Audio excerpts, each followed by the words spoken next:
Okay, great. Can you hear me, TyShawn? Yes, I can. I feel like I'm frozen. Am I frozen or can you see me? No, I can see you. You're fine. Okay, perfect. All right. So welcome to the channel. Thank Thanks you for, so much yeah, for of letting me come course. in. We finally got it together, right? Yes. Okay, so I'm gonna have you start off by telling us a little bit about yourself and how did you get involved with the Jehovah's Witnesses? Well, the only thing that people really need to know about me is that when I was a witness, I was a faithful Jehovah's Witness. It was 125% my life and who I was. And the way I became a Jehovah's Witness was my mother, when she was newly married, she'd only been married a year and a half. And I was 6 months. My mother was very militant. And so one day she was at home vacuuming and the Jehovah's Witnesses came to the door. So you have to understand the times. This was in the 70s. In the 70s, the Jehovah's Witnesses were more aggressive. They would actually put their foot in the door or block the door to make the person listen. So while she was vacuuming, the woman that was at the door was like, "If you was any kind of woman, you come to the door to see what we wanted." Because my mother could see them. Her front door was open. She could see the Jehovah's Witnesses standing there. And so my mother looked at her and said, "If you was any kind of black woman, you wouldn't be standing there with that white man." And Mm, so the sister opened up her Bible. It was the Green Bible and read her Acts 10:34-35, which talks about, whoever is acceptable to him is, the ones that he has chosen, and they will come out of all nations, and God is not partial. And amazingly, when she read that scripture to my mom was like, "Wow, that's interesting." And they actually started a Bible study. And it's crazy that they would have that kind of discussion. It's not the Bible study. But my father, he was opposed to the witnesses, but he was clever. He wasn't like gonna one of the men that was gonna beat his wife to make her not study. He got her interested in the Muslims. He mm, started talking to the Muslims, and that was back with Muhammad and all of that back then, and um I can't think of his name right now, but that was back there with the black Muslims, blind, blue eyed devil, all that. And what the Muslims did was the women would come, they would proselytize too, but when they came to the women, they would teach them how to cook and clean. So the Muslims started coming over and started teaching my mother how to cook and clean. And as a new wife and a new mom, she felt that was more practical. So right. she actually told the sister, "Well, I can't study with you anymore. I got to study with these Muslims because they are teaching me how to be a good wife and mother." And she stopped studying. And Mm, then she would go to different churches because she didn't stick with the Muslims. She would go to different churches and take me with her. And I can remember being like 4 and 5 years old. Like, this is don't sound right. Because when my mother was studying those 6 months, her name was Sister Adams, the Jehovah's Witnesses, she said she had me on her lap every study. So I really got the truth from empathy. And when she would go to these other churches, I would be like, "That don't sound right. That's weird." And I was a kid and I didn't know what I was thinking, but I had already been partially indoctrinated from sitting 6 months on my mom's lap every study. right. Then one of her other friends got started studying, and then they talked, and she was like, "That's the white man's religion. That's the white man's religion." But her friend said, "You haven't even studied. You don't even know about this book. How can you say it's the white man's religion?" So my mother started studying with her sister to try to get her out, to get them out of the witnesses. She was going to Mm, prove to them that the witnesses were wrong. And she wound up getting baptized herself. But when she got baptized, a month later, she became a police officer. And you can Wow. just imagine that, a police officer and a witness does not mix together too well. Definitely not a mix there. Yes, definitely So not. I was, she did that when I was 7. And so that's how I got the witness's religion. Right. Okay. Okay. And so your mom became baptized, and then what happened after that?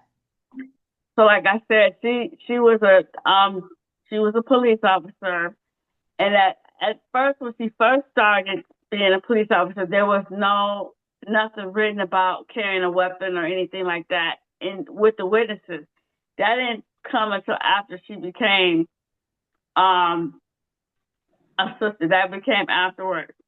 And when she became a sister, and the rules changed, the brother started trying to get her to quit her job, and she Mm. wouldn't quit her job. And because she was a young mother, and you know how hard it was in the '70s for a black female mom.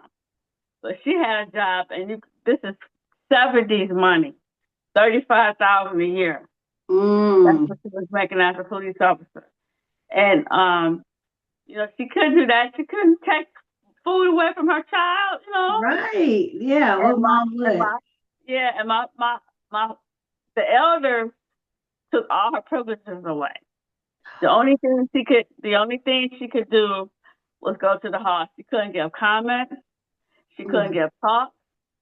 She could go out and field service. That was it. But she couldn't do anything else. She couldn't give comments. She couldn't give talks. She could pioneer, which is preaching for 50. At that time, it was 60 hours a month or 90 hours a month. Um, all of that, and then they really started trying to rule her life because my mother, I told you, she was militant. And even though she was a witness, she was still militant. So she used to wear African garb. You can see my hair. I take Yes, after you my look mom. beautiful. Yeah, You my look mom beautiful. she would wear dreads and she would wear braids. And they would, tell her that she got taken out. They told her that she was militant, that she was prejudiced. They even told her that at one point she was bringing the demons into our house because we had African statues.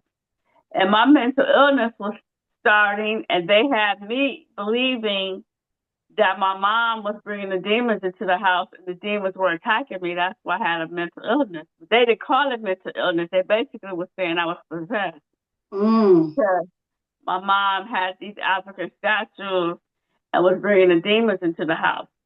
So when I was a little girl, I really didn't respect my mom. I thought, that her lifestyle was having the demons attack me. Wow. And the Jehovah's Witnesses are very, very sensitive about paranormal activity. They don't talk about that on. I haven't really heard any of the ex Jehovah's Witnesses websites talk about that, but I would like to bring that out. Jehovah's Witnesses are in more fear of the demons than they are Jehovah. And they Yes. have videos about spiritism and wearing amulets to protect yourself from the demons. It's going to bring the demons. Even like one of your videos was talking about the cross. Right. If you have the Right. cross, you're bringing the demons into your house. If you have a Christmas tree, you're bringing in demons into the house. So they Yeah. they were saying all of that about my mom, that she was bringing the demons into the house. And I remember, because my grandparents loved shopping at thrift stores, and I used to love going to the thrift stores with my grandmother.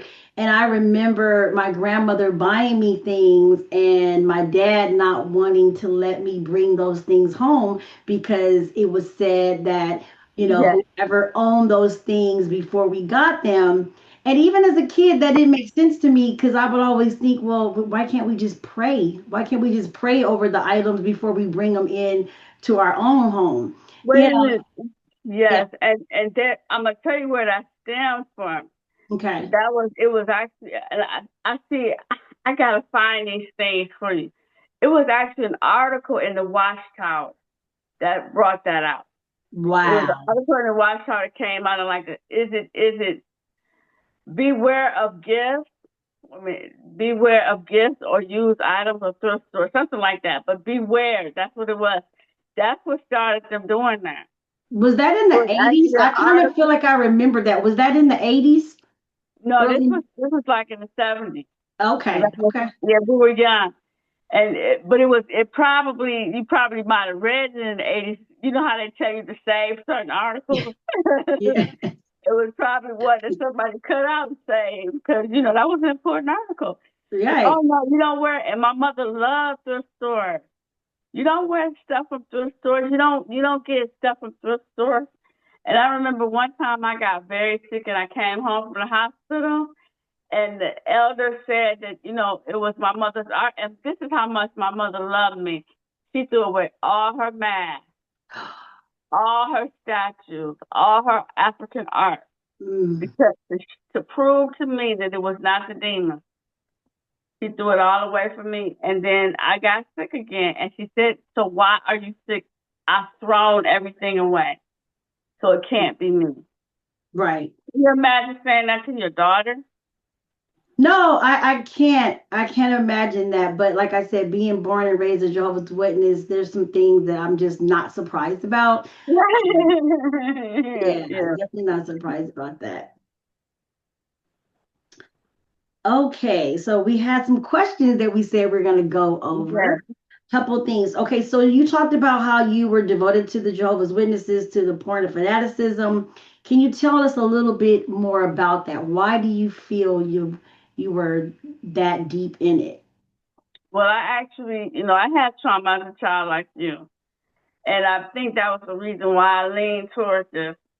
And I developed this actually, and I hope there are Jehovah's Witnesses who are watching this because it's a problem that I think I'm not the only one who had it.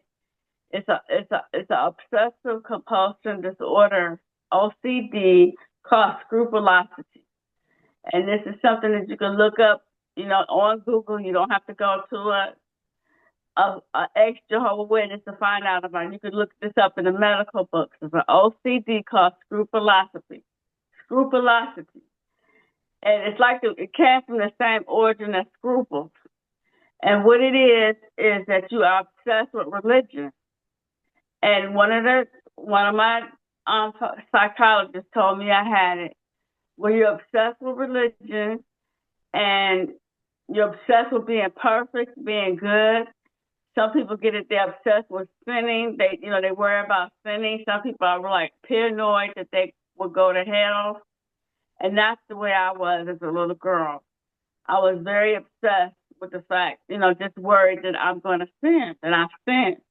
And I didn't have a father in my life. My father and my mother had divorced when I was 2, and my father wasn't around when I was growing up. So the elders really, like the elders, I I went to the elders, and the elders accepted me as a lost child, as a fatherless child.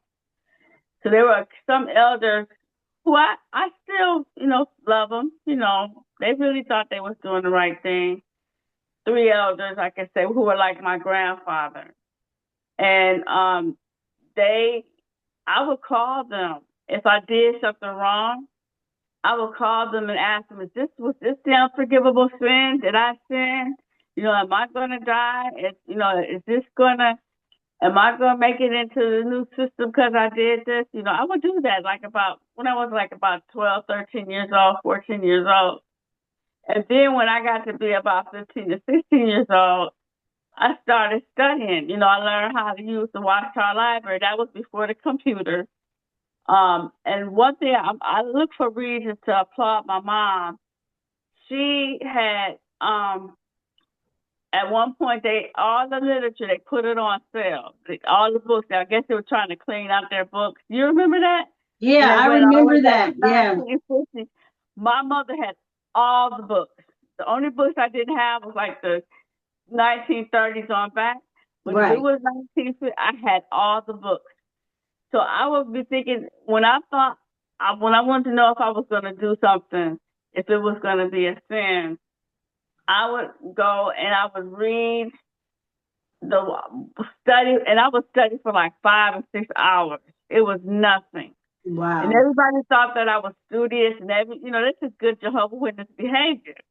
They Right. didn't realize I had a problem, you know. Mm. And I would study for 5 to 6 hours at a time just to find out exactly what to do. I even researched how to be. They were talking about at one point they were talking about Miriam and how Miriam was a bad woman and how you're not supposed to counsel a man. You're not if you're a woman, you're not supposed to counsel a man, or you will be like Miriam. And I said, I can remember being 16 years old. So I don't want to be like Miriam. I got to find this out. So I went back into the 1950s and I read all the articles about counseling a man, how you're supposed to talk to a man, head covering, all of that. I knew all of that. So Mm. when I grew up, I knew how to act as a woman. I knew how to act as a woman, you know, and I acted that way as a woman. So, you know, the way I flipped out on the brothers this this year was totally not my character because I said I do not want to be like Miriam. And so that's how obsessed I was with the studying 5 or 6 hours at a time. Yeah, and I think it's important to bring up too. I did talk about this in my video. The thing about being born and raised a Jehovah Witness, as a child, you are groomed from a very early age, right? So we Mm-hmm. talked about when situations come up with like SA or CSA, and you're remembering stories, even back to the My Book of Bible stories, the Mm-hmm. things that happened to women when they went into other villages, and when things would happen to them, it would be their fault. So yeah, I can Right. see at a very young age, and I will say too, I was groomed, and so you really have a fear of bringing reproach upon Jehovah's Yeah. name, which is what makes you get in line, right? Mm-hmm. Mm-hmm. Yeah, yeah. Okay. All right, so let's go on to the next question we were talking about. So previous we were talking about um how did it affect you in other ways outside of studying, right? So we just talked about studying, you would do it for 5 and 6 hours. I know for me, I'm very I love to study, and when I'm into something, I go full into it. So I can Mm-hmm. appreciate that. Now, what other ways do you feel like you became a fanatic outside of just studying? Well, shunning. Mm. My mom, she got this fellowship the first time when I was 10, and I think it traumatized me. And you know, the fact that people weren't talking, and the sad part is, if your mother is disfellowship, they're not gonna let the kids play with you. They're not gonna let their kids play with you. So, what happens when parents are when parents are disfellowship, it affects the children too. So I believe it just traumatized me when she got this fellowship. What happened? And she actually told me she came back within 2 years, which is not that long at all. She said the reason why she came back was she could tell that when I turned 18, I was not going to talk to her. She could tell that at 10. I don't know what I was doing to make her feel that way, but she said, my child is not going to talk to me. And I was going through a lot of mental things. That's something for another show. But that was the first year I attempted suicide at 10. And I did not talk to my mom because I really thought my mom, and there's actually an article that's like if your parents have disgraced you, it's an article in the library on the Watchtower, JW.org, if your parents have disgraced you. And that's the way I felt. And I was so bad that if one of my friends, if I was about 15, 16 years old, I actually took two of my friends, I won't say with my friends, but two of my peers to the brothers. I took I made a comment on another person's YouTube channel, and somebody said, if this is TyShawn Acre, you told on me with my mom. And I was like, I'm sorry, I probably did because I was doing that. That's what Wow. I Oh was my doing. goodness. And I really believe the person knows me, whoever it was, I didn't recognize the name. They're telling the truth because they knew my maiden name. they knew it was TyShawn's Acre, So I said, this really must be something. I don't remember it, but that's what I was doing. I would take the kid, tell the kids' parents, because when my mother came back in 2 years, in my mind, that was proving to me that shunning works. Right. So that's what it proved to me, because she said she came back because she knew I wouldn't talk to her, and she knew she had a best friend, and her best friend, who is also like an aunt to me, who hasn't talked to me since I've been out, stopped talking to her, and she wanted our companionship, so she came back. So that was like whenever, and even when people talk about it, just so how hard it was, I said, but it works, because that's why my mom came back. And it was so bad. Like when she got disfellowshipped at 10, it was because somebody else reported her. But when I was 17, I took my mother to the elders because Oh, I caught her smoking. wow. That's how bad I was. I Wow. took my own mother to the elders. And And I I, and I and I like to say, I don't want to say that's how bad you are. I want to say that's how indoctrinated you are, that's right? how indoctrinated I was. Yeah. Yeah, you And so believed like it.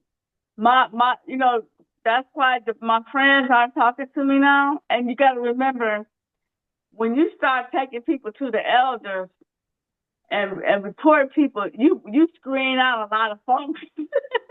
I can you, you, imagine. you know, I was a lonely sister in the hall. There was a whole lot of people that didn't want to be around me because they was It, afraid. Not it, that they were doing wrong, mhm. but they could tell if they had made a mistake. They knew I was gonna take them to the elders.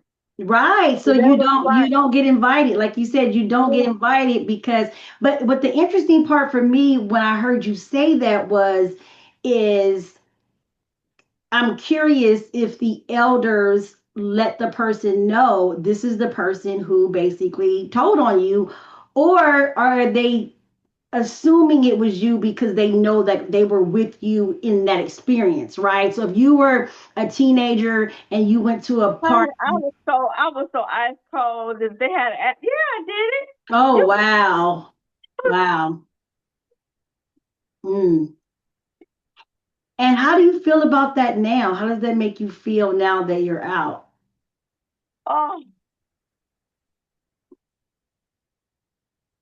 I just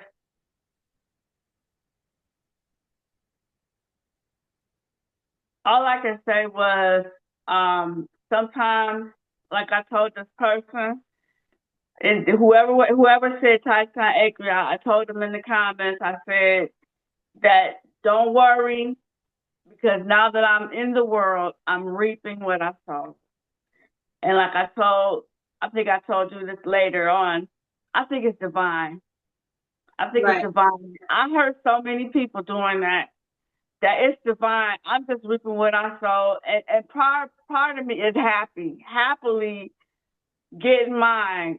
So I don't know how to say it. Like, so God ain't got to do it. Right. Right.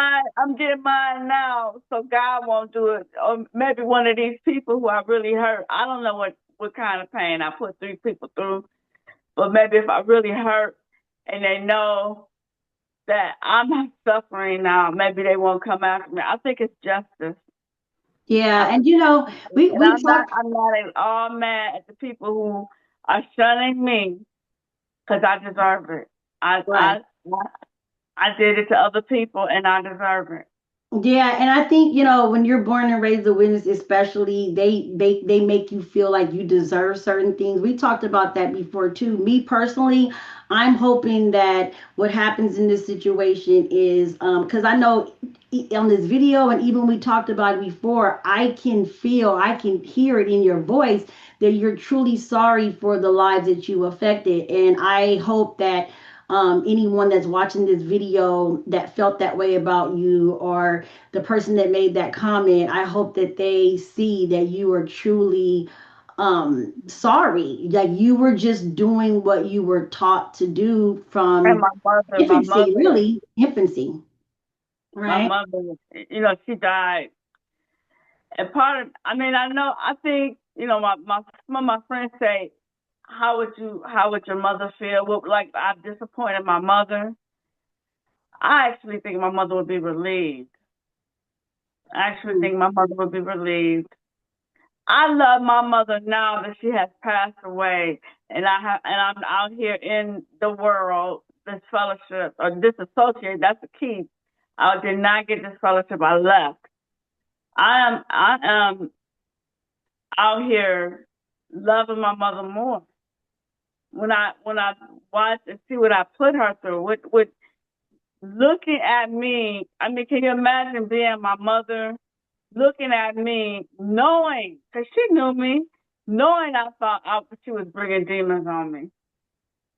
You can't imagine what she was thinking, how she was feeling. But my daughter thinks I would bring the demons on her. Right, right. And I'm And sure.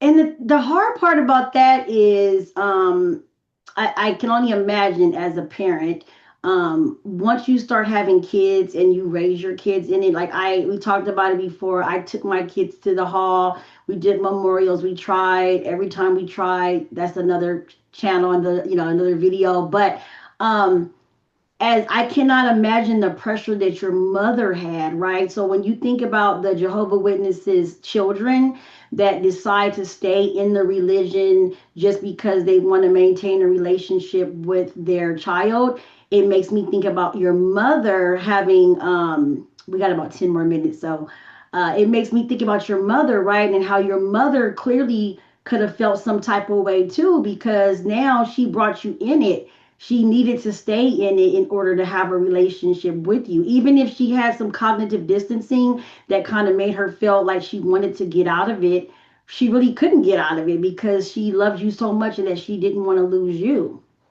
yeah, and that leads me to myself. When I got sick last year, I really started trying to. I really, I was in a new congregation after she died.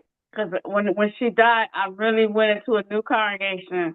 I was one of those people that had to live in the neighborhood where I was going to the Kingdom Hall. I was really theocratic that way. I've actually been in like 11 congregations because whenever I moved, I would change congregations because I wanted to go to the Kingdom Hall in my neighborhood. So I went to this new Kingdom Hall, and while I was there, I met a brother who was an elder, and I kind of like I developed a crush on him. I could tell he was very theocratic, very very much my type of man, very much a Jehovah's Witness. He was strict like I was. And then at one point, I even asked him, how it's people laugh at the way witnesses date, and so I wanted to let him know I was interested in him. So I made him a plate of food. That's how I made him my best dish: greens and turkey tails. So I'm really excited because I had a mental illness, and he told me at one point that the elders from my old hall had sent me with high recommendations. So I'm thinking I might have a chance because when I spoke to him about my interest, it took him a week to get back to me. So I was thinking, well, he knows I have this illness. He would get back to me right away if he wasn't interested. So by every day that passed, I thought he was interested. Well, he told me that he was stressed out. He couldn't get married. He was too old. He was too stressed out to get married. And I shouldn't get married because I'm got a mental illness and I don't need to stress and I don't need to do nothing but sit down. It was very humiliating the way he spoke to me. So I was sick and um I started going to the hospital. And while I was in the hospital, I told the brothers that I needed a power of attorney. The brothers thought that I was asking them to be my guardian, and they just cut me off. They stopped calling me. They stopped, and they really brought reproach on Jehovah's name because I told the doctors, they said, you need somebody to be your power of attorney. Because my mother had been, but she had died like 6 months earlier. So I said, I said, you're going to see the Jehovah's Witnesses. They're going to help me. They're going to help me. And one day the doctors came to me and they were like, the whole witnesses aren't helping you. They're not even calling, and we call them, they don't return our calls. So I was devastated. So I started, I actually, because I know for a fact that it's policy. I found out it's policy. The elders do not help people like they used to. I found out that's policy. But what I was thinking about was when I was in the 1980s and the 1970s, well, 1980s, not 1970s, 1980s, 1990s, when I was a teenager and a young woman, the brothers had gave me assignments to help the sick elderly sisters. So that's what I was going on. I said, I know they used to do it. So what happened was I started keeping notes on what the brothers were doing. And these brothers were not as theocratic as my other brothers. And they was doing a lot of stuff, nothing major to the world. But for a witness, it was like, what? They did that, because Right. we try to be so perfect. So I was keeping notes on them. And then I kept going to the hospital, and the doctor wanted to put me in a group home. So when they wanted to put me in a group home, that's a that's a couple of steps down from the hospital, but it still means you have oversight. So when I was in a group home, when I was looking for a group home, I went to this building that had three congregations, and I said, you know what, I just wanted to see, if I like this hall. So I was going to go out and service with it. And that's what you're supposed to do when you're spiritually sick. You're supposed to go Yeah. out and do a service. But Yeah. this Yeah. particular brother, when I went to the elders at the new hall, was like, oh yeah, you can go out and field service. Yes, we'll help you. Yes, just have your brother call. They gave me the number. We'll call. No, they took his number. We'll call and find out if you're in good standing, and then you could just come out whenever you want to. That's Mm. the procedure. No, I Touch, don't you know don't what have. this man. I don't know what this man said to them, but they wouldn't even speak to me. They wouldn't even see me. And then there was a Spanish congregation, and I speak Spanish. The Spanish brother told me, "You are not welcome." The elder told me that you're not welcome. So after the three congregations told me I couldn't come, I realized this brother is not my friend. Right. I, And it's not the same. It's the same one. The same guy that was trying to. I was trying to date. right. And not to cut you off, I know that we're going to end it on part one in a few minutes. I think this is a great stopping point for us. I think we're going to go ahead and end it here. And then we're going to come with part two, where we're going to talk about how you were treated by the elders, how you felt, if they helped you or if they didn't help, right? So, Yeah, yeah. yeah, so we're going to go ahead and end it here, and we will be picking up with everybody on part two coming up soon. Okay, then. Thank you so much for letting me tell my story. Yeah, I loved having you on the channel, and I'm looking forward to part two, okay? Okay, then. Thank you. You're welcome.